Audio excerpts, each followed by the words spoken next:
104.5 The Team, your home for New York sports. Levack and Goz live from Giants training camp, and the sun blocked out a second ago as Will Hernandez walked up.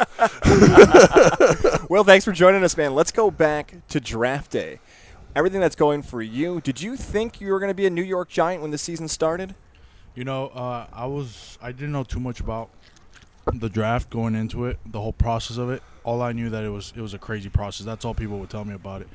So I really didn't kind of pick and choose a team or teams that I thought I was going to go to, even though, you know, all the mock drafts have you saying this team and this team. So that's all I had is everything online, what was said online. So I kind of based it off of that. And, you know, I really had no clue where I was going to go. But, you know, at the end, I feel like I got lucky. And I went with the exact team that I needed to be with. Is that like is part of that, like when you say the exact team you need to be with, is that because Gettleman's calling you guys hog mollies and stuff like that? It's like, what is it when you hear like your GM go, I'm looking for some hog mollies? Like, what do you think instantly? Oh, that's where it all starts right there. No, but just being here in the short amount of time that I've been here, I feel like this is exactly where I fit in, not only from an offensive standpoint, but with the kind of guys we have, with the kind of coaching staff that we have. I just feel like this is where I belong, and I'm really, really happy to be here. You seem like a nice guy. I feel like you're one of these flip-the-switch guys. When you get on the football field, you're getting a little nasty. Is that the case with you? Well, you know what? I feel I take football very serious. So when we get on the field, you know, it's the games and the jokes and all that kind of like stop with me. That's where I draw the line, is when the helmet comes on. So yeah, definitely. You know, I'm not like that with you know, off the field. You know, it's show your personality, be a good person. You know, be cool with your teammates. But when we're on that field, it's all business. We've got Will Hernandez with us right now, the Giants draft pick, who's going to be one of the anchors of this offensive line for a long time to come. When the difference between what you did, you know, at college, UTEP, on your way up to here, are you having to adjust a lot? I mean, there's a lot of shotgun in college, a lot of under center in the pro. What is the difference like for you? You know, I felt like my college definitely prepared me for the NFL, even though our record wasn't as good or wasn't good at all. I felt like the type of offense that we ran really helped me prepare for this, especially for the Giants offense. We ran a lot of pro style, a lot of different plays that we run with the Giants today. So this isn't the first time that I see them. The only thing I would say is the speed of the plays obviously has changed, and that's something I've had to get adapted to. But so far as in actual scheme and plays, I've seen it before, and it's really helped me a lot since I started. Do you get treated a little bit differently as a rookie going against the veterans on the defensive line, or you feel like you're getting the same treatment anybody else would be battling into the trenches against these guys? You know, at first I came in, and obviously you have to earn their respect. You know, you have to play hard, show that you want to be here, show that you care, show that you want to win, and they're not just going to give it to you. So I came in here, you know, I put the helmet on, I tried to go as hard as I could, you know, earn my spot, earn their respect, and I feel like I've done that, and I'm doing that.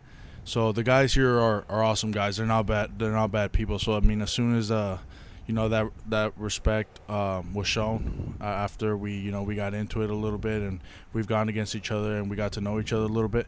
I felt like now things are a lot smoother. We still compete against each other, but we have that mutual respect to, you know, once we're off the field, where we can be cool with each other.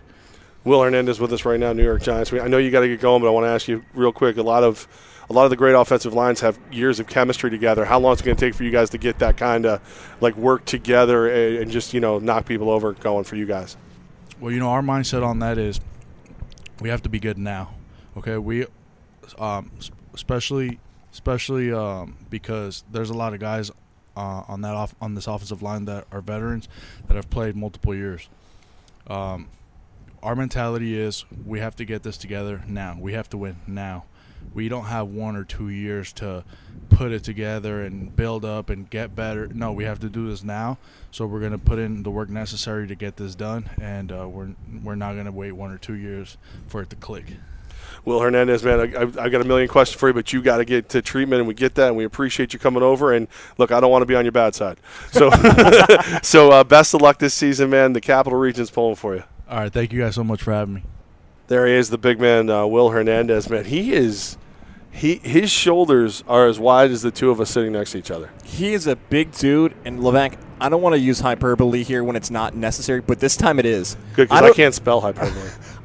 I mean, really, I can't spell it. He is the most impressive rookie I've interviewed when it comes to understanding the professional ranks. Like, I've dealt with rookies before, and we've talked to rookies before who maybe can handle an autograph session fine, or fans yelling at him from the crowd or anything like that. But he is so focused on football. He is so impressive when he walks in. You think, how can this guy not be on your team? How do you pass on him in the draft when he is so locked in on wanting to be a football player, a professional football player, in making your team better? He felt like a veteran sitting there. I wouldn't want to go. I know we joked about it in the interview. I wouldn't want to go against him in the trenches. No. That dude is turning off the friends, turning off everything that matters, and saying, I need to be the best football player for 2, 3, 4 hours a day, practice, film, study, all of those things. You know what? Two words come to mind. Personal protector. Like, I just feel like he's gonna be that guy that you want Eli. You want Saquon. Oh, you want them? Okay, well, I'm gonna punch you in the mouth and then see how bad you still want them after that. Like, yep. Like, over the over my dead body, or you got to go through me. Any of those like super manly tough phrases that have always been used in movies. That's that dude. That dude wants to fight you. If they ever have a cheap shot on any of those guys, he is going to be the first person who jumps on them. He's going to absolutely unload on some. I get why Giants fans were so thrilled that they got him in the draft now. They thought, and even he touched on it there a little bit, he didn't know where he was going to go with the mock drafts. He feels like a guy who should have been a first-round pick, and Giants fans are thrilled he ended up being on their team now. You know, it's funny because it was always like the left tackle, the blind side. Everybody learned blind side, and then, left tackle is the only offensive lineman that matters. I would argue that you need a guard like him for your younger quarterbacks. Like, Eli is set. Eli knows what he has to do. Get the ball, get back your 2 to 5 steps, whatever the offense calls for, and get rid of the ball. If you're a kid, and we're seeing this at the Jets, I'm sorry, a bug just flew right in my mouth. Ugh. Oh my God, they love this. They love this big fat sweet kid right here. By the way, since you have a bug in your mouth, did anyone else catch that Hernandez forgot to get his mouthpiece in the first question?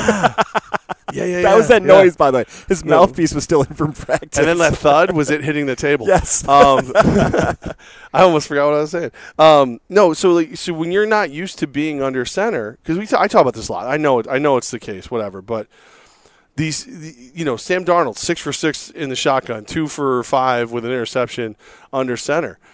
You got these D-line, they're talking to you, they're running their mouth, they're right there. You got to read the defense. You got to be comfortable. I'd be a lot more comfortable if Will Hernandez is between me and that defensive lineman than I would be without him. So I think he might end up ultimately – Saquon Barkley is always going to be everybody's favorite, but he might ultimately be more valuable than Saquon Barkley. There was a stretch where it was, Sean O'Hara and Snee and David Deal, some of these well-known now offensive linemen who Giants fans remembered they were some of the reasons why this team got to be so successful. And you can look back at guys like Justin Pugh and Weston Richburg and others. These were guys up front who were mainstays for the Giants, and there was a big shift going from guys you'd known for a few years to moving on and bringing in someone new. The hope, and I think I felt it watching him practice today and talking to him after practice, he can be one of these guys who can be here for 5 to 7 to 8 years. Man, Will Hernandez right there, the big man. It was very cool of him to come over, sit down and talk to us. He hadn't even cut the tape off his gloves yet. And he's here hanging out, just showing you how much work these guys are putting into. So he's getting his treatment now. We're going to do some headlines. We're going to catch you up on the news that's been going on while we've been here at Giants camp, reporting on Big Blue, thanks to Labatt's Blue. And after that, Kerry Wynn's going to join us. I know that we've still got Jordan Ron on. John Smelker's supposed to come out here at some point after everybody's done doing everything they have to do. We're live from Giants Camp, Quest Diagnostic Training Center. It has been a lot of fun so far. Thank God we powered through all that beef jerky for the extra protein from the beef jerky outlet. Do we have any more? There's one bag I hid for the ride home. Yeah, it's usually for the ride home. I hid that for the ride home. It's teriyaki, though, just so you know. I hope you're ready. I hope you're ready for a little teriyaki. Oh, man. However, I'm like, while you get the headlines ready, I'm going to run over to the other side of the building and grab a Pepsi or something, and on the ride home, I'm drinking Labatt Blue because you're driving, so be ready for that as well. Great. It is Levack and Goz live from Giants training camp, man. Thanks to Labatt Blue for getting us here. Sunday, the 26th, you are going to be at Harvey's for your next chance to win NFL tickets and enjoy ice-cold Labatt Blue. Is that right? That is correct. That's a birthday celebration that I may or may not be at. I'm not going to tell you until I know for sure. Ooh, and a little tease. Yeah, a little tease right there for you. All right, headlines coming up next.